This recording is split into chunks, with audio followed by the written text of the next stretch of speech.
Programme کے بعد تقریری programme کے لیے میں اب دیر نہیں کرنا چاہتا، ڈائریکٹ حضرت مولانا شاہد جمال ندوی حفظہ اللہ استاذ جامعہ اثریہ دارالحدیث کو زحمت دیتا ہوں کہ آپ تشریف لائیں اور اپنے گراں قدر خطاب سے سامعین کو محظوظ فرمائیں۔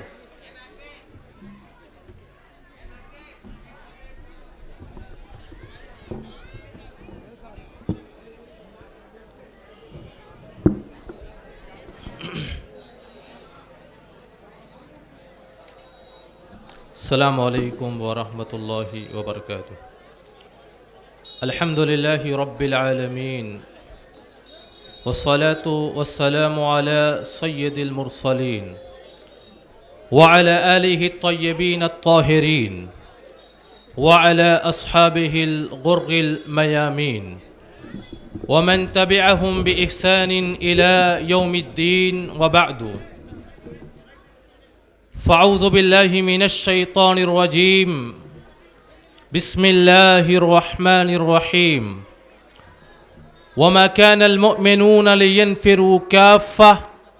فلولا نفر من كل فرقة منهم طائفة ليتفقهوا في الدين ولينذروا قومهم إذا رجعوا إليهم لعلهم يحذرون۔ رب اشرح لي صدري ويسر لي أمري واحلل عقدة من لساني يفقهوا قولي۔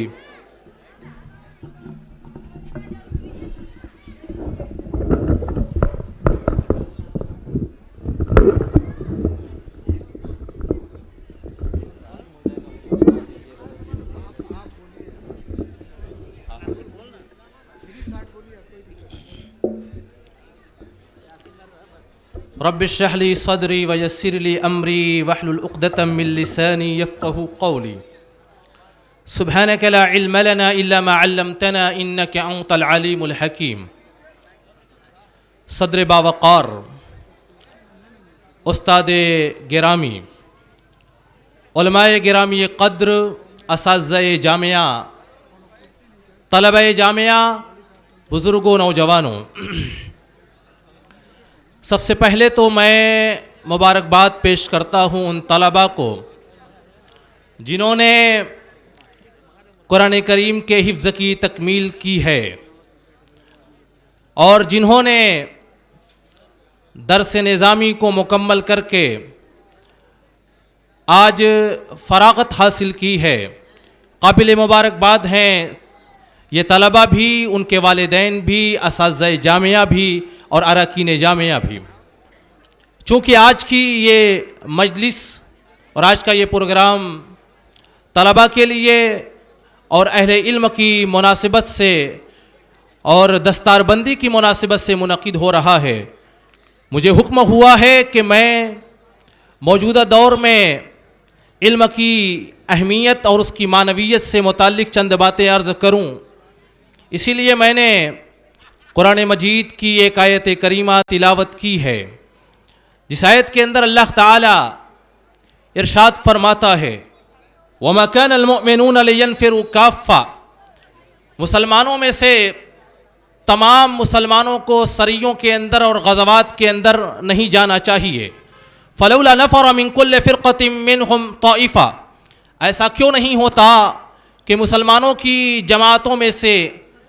ہر قبیلے میں سے کچھ افراد جو سریوں اور غزوات میں جائیں اور بقیہ لوگ رسول اللہ صلی اللہ علیہ وسلم کی خدمت میں حاضر اور موجود رہیں، تاکہ آپ کی زبان مبارک سے نکلنے والی کلمات اور سنت کی باتیں وہ اپنے ذہن و دماغ کے اندر محفوظ کر سکیں۔ میرے عزیزوں، اللہ تعالیٰ نے جب اس دھرتی کے اوپر انسانوں کو بسانے کا ارادہ کیا تو اسی مقصد کے پیش نظر سب سے پہلے اللہ تعالیٰ نے ابو البشر حضرت آدم علیہ السلام کو پیدا کیا، اور حضرت آدم کو پیدا کرنے کے معن بعد انہیں دنیا جہان کی، دنیا اور دنیا میں موجود ساری چیزوں کی بلکہ مستقبل میں آنے والی ساری چیزوں کے نام اور ان کے اسما حضرت آدم کو سکھلا دیے۔ اللہ تعالی ارشاد فرماتا ہے وَعَلَّمَ آدَمَ الْأَسْمَاءَ كُلَّهَا، اللہ تعالیٰ نے حضرت آدم علیہ السلام کو دنیا اور دنیا کی تمام چیزوں کا علم بتلا دیا تھا۔ ابن جریر طبری قرآن مجید کی اس آیت کریمہ کی تفسیر میں لکھتے ہیں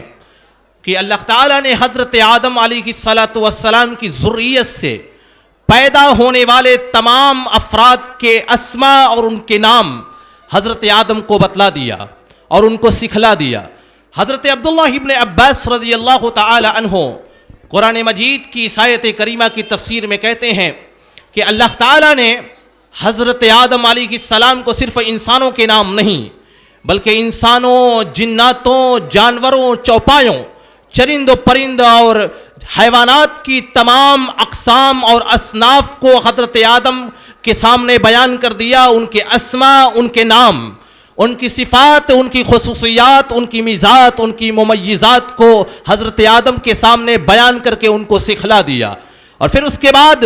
حضرت آدم کو ان تمام چیزوں کا علم دینے کے بعد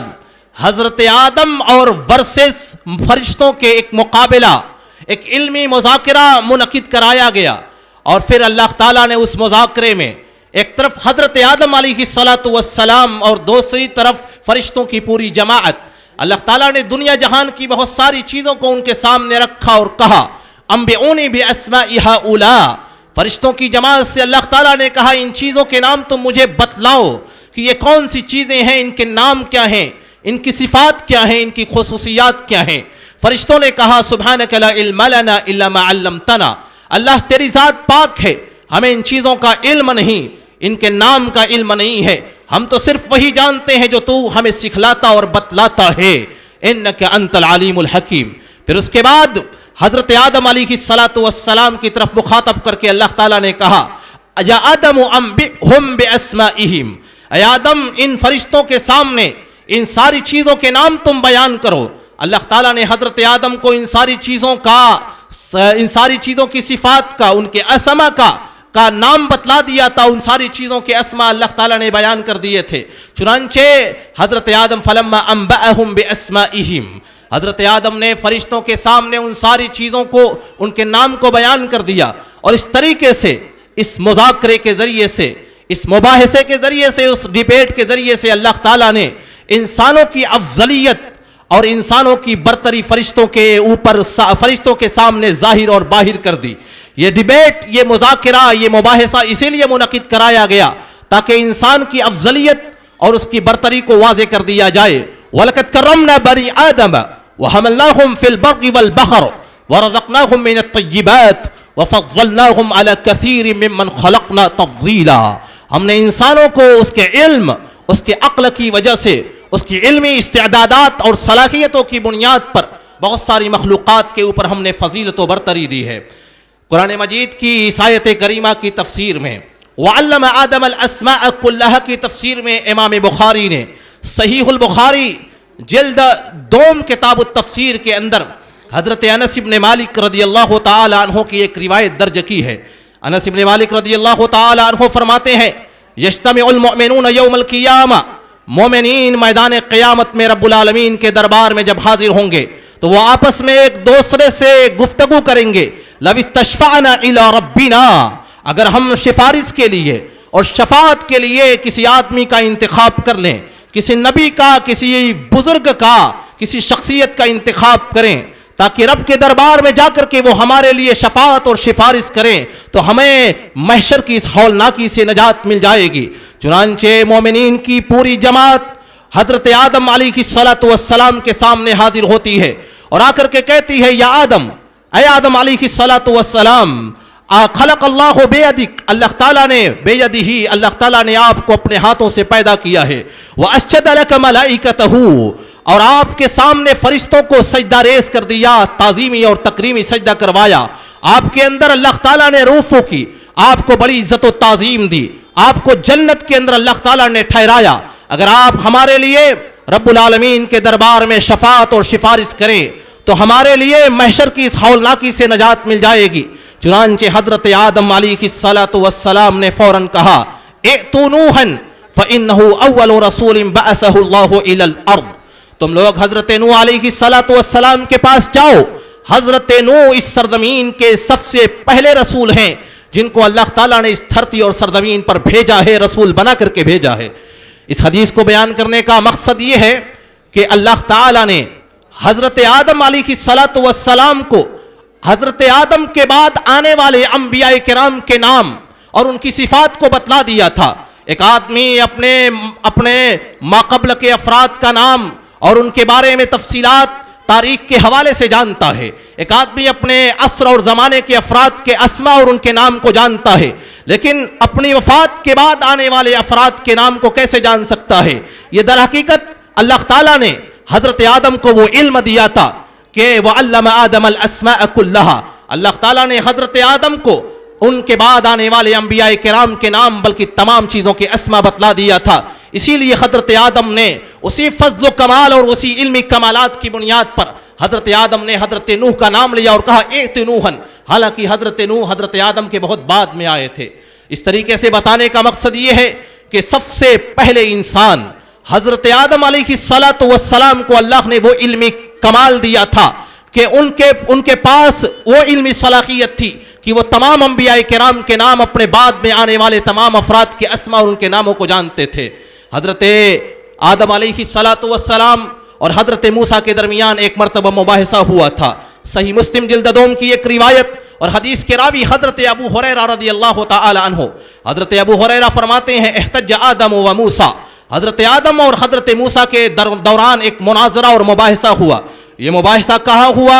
مفسرین اور شراح حدیث نے لکھا ہے بہت ممکن ہے کہ یہ مباحثہ آسمان کے اوپر ہوا، اور بہت ممکن ہے کہ یہ بحث و مباحثہ اور مذاکرہ لیلۃ الاسراء والمعراج، اسراء اور معراج کی راتوں میں ہوا، جبکہ اللہ تعالیٰ نے تمام انبیاء کرام کو بیت المقدس کے اندر، بیت المقدس کی سرزمین مسجد اقصی میں اکٹھا کیا تھا۔ حضرت آدم اور حضرت موسیٰ کے درمیان جب مباحثہ ہوا، حضرت آدم علیہ الصلاۃ والسلام سے شکایت کرتے ہوئے حضرت موسیٰ نے کہا یا آدم انت ابو الناس، اے آدم علیہ الصلاۃ والسلام آپ تمام لوگوں کے باپ ہیں، اللہ تعالیٰ نے آپ کو بڑی عزت و تکریم دی، اللہ تعالیٰ نے آپ کو اپنی جنتوں میں ٹھہرایا، لیکن آپ نے شجر ممنوعہ کا جو پھل کھا لیا اور پھل کھانے کے بعد خود آپ کو جنت سے نکالا گیا، آپ کی غلطی کی وجہ سے آپ کو بھی جنت سے نکالا گیا اور آپ کی ذریت کو اور ہم کو بھی جنت سے نکال دیا گیا۔ حضرت آدم علیہ الصلاۃ والسلام نے کہا یا موسیٰ ان اللہ اصطفاک برسالتہ و بکلامہ،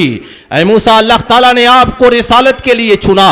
آپ سے ہم کلامی کی، آپ کو تورات کی تختیاں دیں، اسی تورات کے اندر اللہ تعالیٰ نے لکھا ہے وَعَصَىٰ آدَمُ رَبَّهُ فَغَوَىٰ، آدم نے اپنے رب کی نافرمانی کی، اور اس طریقے سے حضرت آدم علیہ الصلاۃ والسلام نے کہا کہ وہ تورات جو میری پیدائش سے 40 سال پہلے اللہ تعالیٰ نے لکھ کر کے رکھ دیا تھا، اس تورات کے اندر یہ بات لکھی وَعَصَىٰ آدَمُ رَبَّهُ فَغَوَىٰ، آدم اپنے رب کی نافرمانی کریں گے اور وہ اس طریقے سے وہ جنت سے زمین پر اتارے جائیں گے۔ حضرت آدم علیہ الصلاۃ والسلام کے ایک عرصے کے بعد، ایک لمبے عرصے کے بعد حضرت موسیٰ زمین پر آئے ہیں، لیکن حضرت آدم کو حضرت موسیٰ کی رسالت کا بھی علم ہے،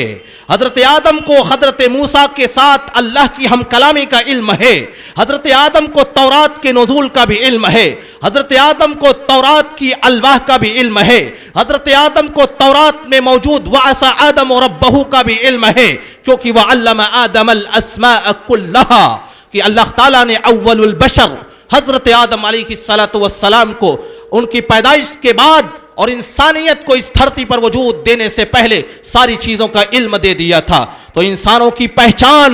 اسی علم سے ہے۔ جب سید البشر اور ابو البشر حضرت آدم کا تذکرہ ہوا ہے تو میں تذکرہ کروں گا خیر البشر جناب محمد الرسول اللہ صلی اللہ علیہ وسلم کا، کہ جب آپ کو نبوت و رسالت دی گئی، اس نبوت و رسالت کے لیے جب آپ کے اوپر حرا کے اس غار میں آپ کے اوپر پہلی وحی نازل کی گئی، پہلی وحی کے اندر 5 آیات، ان 5 آیات کے اندر اللہ تعالیٰ نے 5 بار 5 مرتبہ علم اور علم کے ادوات، اس کے متعلقات کا تذکرہ کیا اور کہا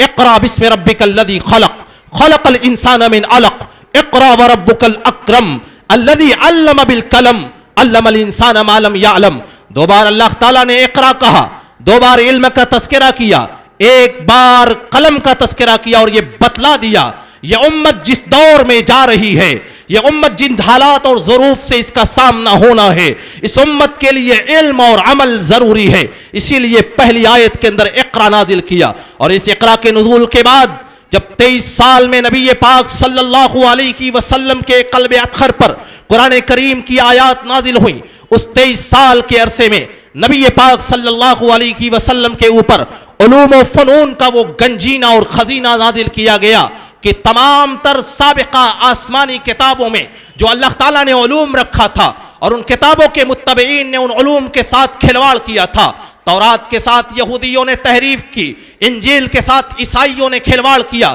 زبور کے ساتھ کھلواڑ کیا گیا، اس میں تحریف کی گئی، اس کے علوم اور فنون کو، اس کے احکامات کو، اس کے الفاظ کو بدل دیا گیا۔ تو اللہ تعالیٰ کا ارادہ یہ ہوا ایک ایسی کتاب نازل کی جائے جو سابقہ تمام آسمانی کتابوں کے علوم اور ان کے فنون کی جامع ہو۔ چنانچہ قرآن مجید کے اندر اللہ تعالیٰ ارشاد فرماتا ہے وَأَنزَلْنَا إِلَيْكَ الْكِتَابَ بِالْحَقِّ مُصَدِّقًا لِمَا بَيْنَ يَدَيْهِ مِنَ الْكِتَابِ وَمُهَيْمِنًا عَلَيْهِ، ہم نے آپ کے اوپر ایک ایسی کتاب نازل کی ہے جو سابقہ تمام آسمانی کتابوں کی تصدیق کرتی ہے، اس کے منزل من اللہ ہونے کی تصدیق کرتی ہے، وَمُهَيْمِنًا عَلَيْهِ، اور سابقہ تمام آسمانی کتابوں کے علوم اور ان کے فنون کے اوپر مشتمل ہے۔ قرآن مجید کی آیت کریمہ کی تفسیر میں عبد الرحمن بن ناصر السعدی اپنی تفسیر سعدی کے اندر لکھتے ہیں مہیمنن علیہ کا معنی ہے مشتملا علی مشتملت علیہ الکتب السماویۃ السابقہ، یہ قرآن مجید ان تمام علوم کے اوپر مشتمل، ان تمام علوم کی جامع ہے جو علوم و فنون اللہ تعالیٰ نے سابقہ آسمانی کتابوں میں رکھا تھا، لیکن ان علوم و فنون کے ساتھ کھلواڑ کیا گیا۔ نبی پاک صلی اللہ علیہ وسلم کی ایک حدیث، مسند احمد کی یہ روایت اور حسن درجے کی یہ حدیث، حضرت واصلہ ابن الاسقع رضی اللہ تعالی عنہ راوی حدیث فرماتے ہیں نبی کائنات جناب محمد رسول اللہ صلی اللہ علیہ وسلم نے ارشاد فرمایا اعطیت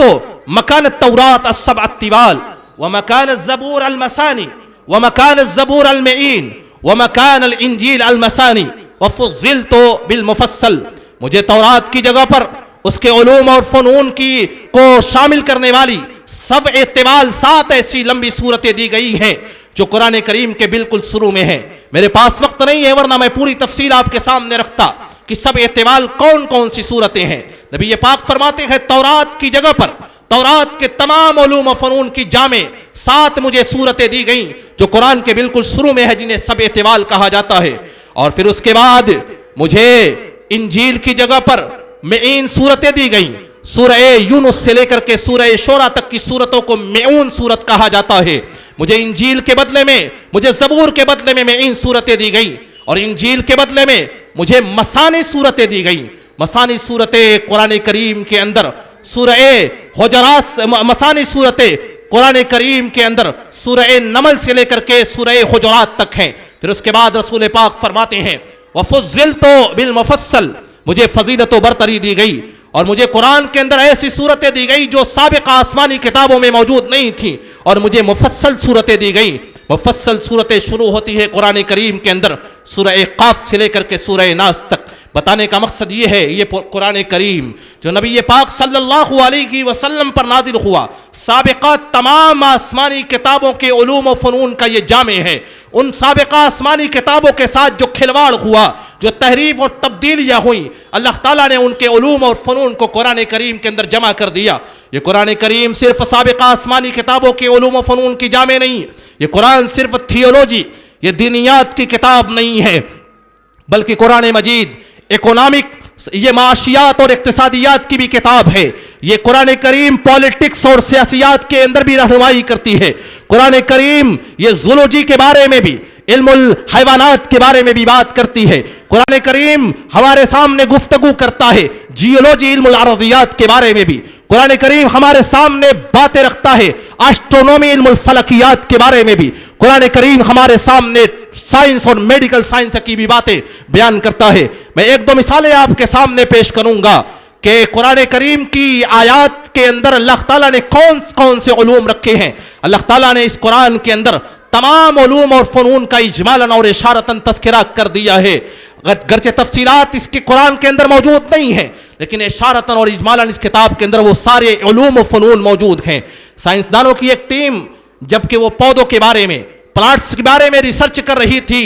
تو دوران تحقیق جب انہوں نے پودوں کے اوپر مائکروفون کا استعمال کیا تو اندازہ یہ لگا ان کو کہ کمپیوٹر کی اسکرین اس بات کا اشارہ دے رہی ہے کہ اس مائکروفون کے ذریعے سے پودے کچھ گفتگو کر رہے ہیں, ان کے پودوں سے کوئی آوازیں نکلتی ہیں, پلانٹ سے کوئی آواز نکل رہی ہے. چنانچہ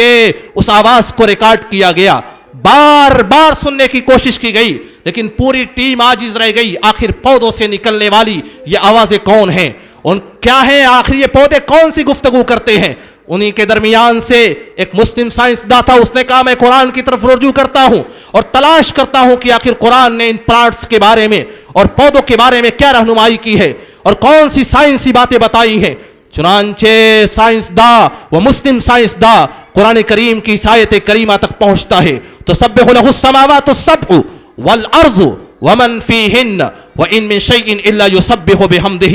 زمین و آسمان کی ساری چیزیں اللہ کی تسبیح اس کی پاکی کو بیان کرتی ہیں. زمین و آسمان کے درمیان جتنی چیزیں موجود ہیں, یہ فضائے بسیط میں اڑنے والے پرندے, یہ زمین اور زمین کے سینے پر چلنے والی مخلوق, یہ دریا اور دریاؤں میں تیرنے والی مچھلیاں, یہ جنگلات اور جنگلات میں رہنے والے درندے اور جانور, یہ ساری کی ساری چیزیں اللہ تعالیٰ کی تسبیح اور اس کی پاکی کو بیان کرتی ہیں. وَإِن مِّن شَيْءٍ إِلَّا يُسَبِّحُ بِحَمْدِهِ. دھرتی اور سرزمین کی کوئی ایسی چیز نہیں ہے جو اللہ کی پاکی اس کی تسبیحات کو بیان نہ کرتی ہوں. چنانچہ وہ پکار اٹھا, پودوں سے نکلنے والی جو آواز ہے جن کو ہم سمجھ نہیں پا رہے ہیں, اور قرآن بھی بار بار کہتا ہے وَلَكِن لَا تَفْقَهُونَ تَسْبِيحَهُمْ, تم ان کی تسبیحات کو, ان کی تحلیلات کو, ان کی تحمیدات کو تم سمجھ نہیں سکتے. وہ پکار اٹھا کہ پودوں سے نکلنے والی یہ آواز تسبیحات کی آواز ہے, اللہ کی پاکی کی آواز ہے. اللہ تعالیٰ نے قرآن مجید کے اندر آج سے 1450 سال پہلے کہہ دیا وَإِذَا الْبِحَارُ فُجِّرَتْ وَإِذَا الْبِحَارُ سُجِّرَتْ. جب سمندروں کو بھڑکا دیا جائے گا, سمندر میں جب آگ لگا دی جائے گی, جب دنیا میں قیامت برپا ہوگی تو سمندر کو بھڑکا دیا جائے گا اور پہاڑ کو روئی کی ذرات کی طریقے سے اڑا دیا جائے گا. ہم سمجھتے ہیں کہ پانی کے ذریعے سے تو آگ کو بجھایا جاتا ہے. پانی کے اندر آگ کیسے لگ سکتی ہے, پانی کے اندر آگ کیسے لگ سکتی ہے؟ سائنسدانوں نے یہ تحقیق کی اور یہ بات واضح کیا. پانی کے اندر 2 قسم کے ایٹم ہوا کرتے ہیں. پانی کے اندر آکسیجن ہوتی ہے اور ہائیڈروجن ہوتا ہے. جب پانی کو تحلیل کر دیا جائے, اس کے آکسیجن کو الگ کر دیا جائے اور ہائیڈروجن کو الگ کر دیا جائے تو پانی کے ہائیڈروجن میں آگ لگ جائے گی. اسی کو قرآن کریم بیان کرتا ہے. رب العالمین جب قیامت برپا کرے گا, پانی کے اندر سے آکسیجن کو حکم دے گا اور پانی کے آکسیجن کو الگ کر دے گا, اور پانی کے ہائیڈروجن میں وَإِذَا الْبِحَارُ سُجِّرَتْ وَإِذَا الْبِحَارُ فُجِّرَتْ, سمندر کو بھڑکا دیا جائے گا اور سمندروں کے پانیوں کے اندر آگ لگ جائے گی.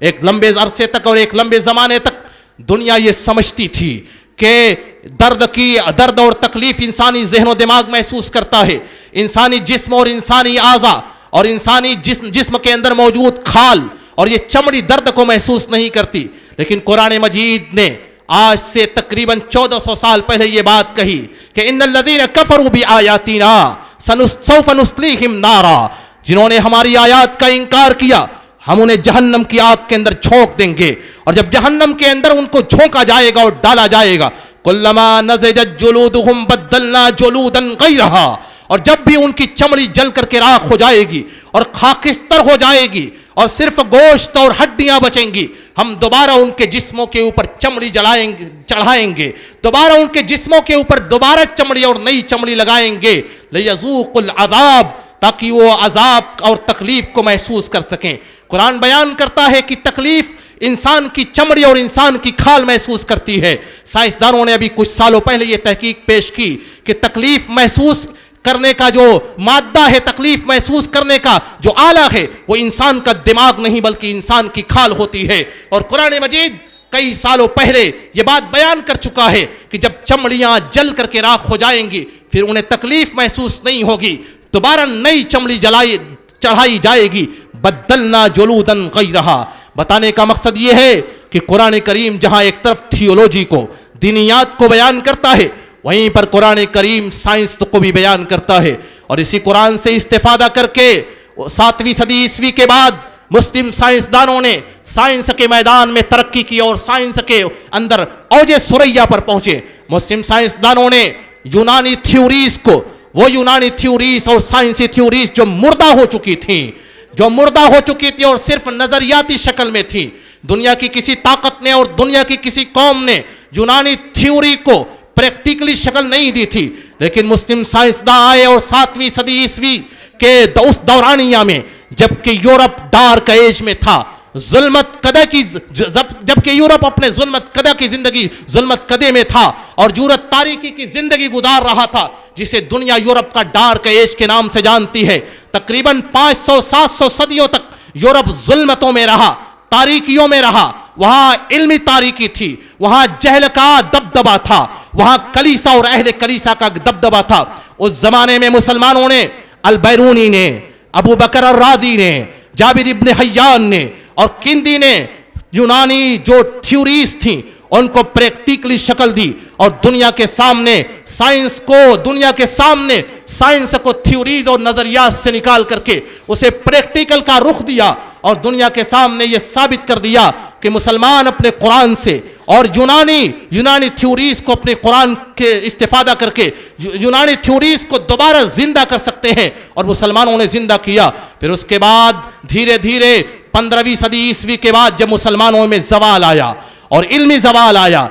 زوال کے ساتھ ساتھ سیاسی زوال آیا اور ہر طریقے کا اخلاق اور کردار کا زوال آیا، نتیجہ یہ ہوا کہ مسلمان آپس میں دست و گریبہ ہوئے، انتشار کا شکار ہوئے، مادہ پرستی کی جانب مائل ہوئے، اپنے دین سے اور علم سے انہوں نے تغافل برتا. اور نتیجہ یہ ہوا کہ جب یہ قوم اپنی اجتماعی ترقی کو پیچھے ڈال کر کے اپنے ذاتی مفاد کے لیے کام کرنے لگی، نتیجہ یہ ہوا کہ یہ قوم ذلت و پستی کے اس گڈھے میں چلی گئی کہ آج ملک کے اندر مسلمانوں کی علمی گراف یہ ہے کہ سچر کمیٹی کی رپورٹ یہ کہتی ہے کہ اعلیٰ تعلیمی اداروں میں تعلیم حاصل کرنے والے مسلم نوجوانوں کی تعداد 4% سے بھی کم ہے. وہ مسلمان جو یورپ کے ڈارک ایج کے دور میں ترقی کے اوج ثریا پر تھے، جنہوں نے یونانی سائنس کو، یونانی تھیوریز کو دوبارہ زندہ کیا تھا، ان کو نظریاتی شکل سے نکال کر کے ان کے اوپر مشاہدات اور تجربہ کیا تھا، اسی قوم و ملت کے نوجوانوں کا عالم اس ملک میں یہ ہے کہ اعلیٰ تعلیمی اداروں میں مسلمانوں کی اور نوجوانوں کی نمائندگی 4% سے کم بھی ہے. وہ نبی پاک صلی اللہ علیہ وسلم کے صحابہ تھے جنہوں نے نبی پاک صلی اللہ علیہ وسلم کے صفے میں بیٹھ کر کے تعلیم حاصل کی تھی، اور تعلیم حاصل کر کے وہ عرب و عجم کے اوپر چھا گئے تھے. انہوں نے اختصاص پیدا کیا تھا، ایک طرف انہوں نے اخلاص پیدا کیا اور دوسری طرف انہوں نے اختصاص پیدا کیا. اور یاد رکھیے کہ دنیا کے اندر کامیابی کے لیے اختصاص اور اسپیسیفٹی ضروری ہے، اور آخرت کے اندر کامیابی اور کامرانی کے لیے اخلاص کا ہونا ضروری ہے. مسلمانوں نے نبی پاک صلی اللہ علیہ وسلم کے سامنے زانو تلمس طے کیا. حضرت ابو بکر صدیق رضی اللہ تعالی عنہ، حضرت عمر فاروق اور حضرت ابو ہریرہ رضی اللہ تعالی عنہ کے بارے میں صحیح البخاری کی روایت آتی ہے. حضرت ابو ہریرہ فرماتے ہیں کنت الزم رسول اللہ علی ملء بطنی، میں اپنے پیٹ کو بھرنے کے لیے دربار نبوی میں حاضری دیا کرتا تھا، میرا پیٹ بھی بھر جاتا تھا، نبی پاک کی زبان مبارک سے نکلنے والی حدیثوں کو بھی میں یاد کر دیا کرتا تھا. اس طریقے سے حضرت ابو ہریرہ نبی پاک صلی اللہ علیہ وسلم کے دربار میں حاضری دیتے اور حدیثیں سنتے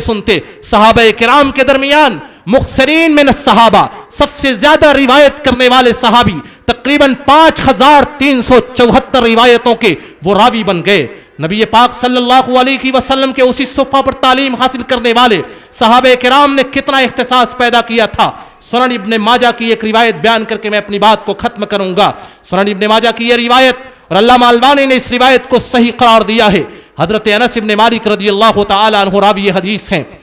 فرماتے ہیں ارحم امتی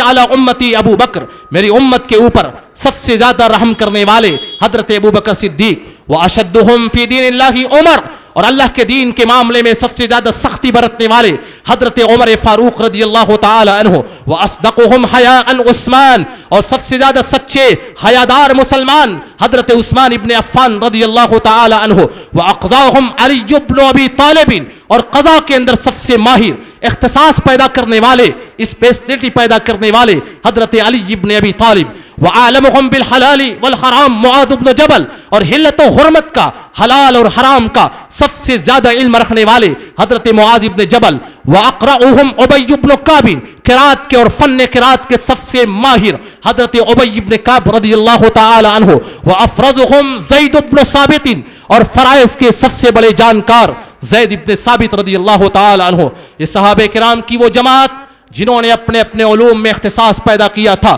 اور اختصاص پیدا کر کے وہ عرب و عجم کے اوپر چھا گئے تھے. لہذا میرا وقت تقریباً ختم ہو چکا ہے. بتانے کا مقصد یہ ہے کہ دنیا میں کامیابی کے لیے آپ کے پاس اختصاص ہونا چاہیے, آپ کے پاس مہارت تامہ ہونی چاہیے, کیونکہ کمپٹیشن کا دور ہے, کیونکہ یہ مقابلے کا دور ہے. جس کے پاس اختصاص ہوتا ہے, اسپیشلٹی ہوتی ہے, کسی فن میں مہارت ہوتی ہے, اسے ہی مقدم رکھا جاتا ہے, اسے ہی ترجیح دی جاتی ہے. اور آخرت کے اندر کامیابی کے لیے آپ کے پاس اخلاص کا ہونا ضروری ہے. اللہ تعالیٰ سے دعا ہے کہ ہمارے قلوب کے اندر اخلاص پیدا فرما. جب تک تو ہمیں زندہ رکھ, علم کی خدمت کرنے اور علم دین کی خدمت کرنے کی توفیق عنایت فرما. رب العالمین ہم نے جو علم حاصل کیا ہے اس علم کو اپنے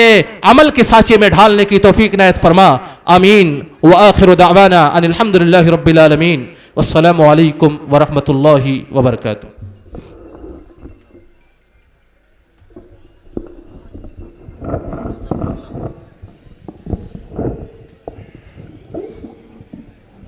جزاکم اللہ و احسن الجزاء. اس گراں قدر علمی خطاب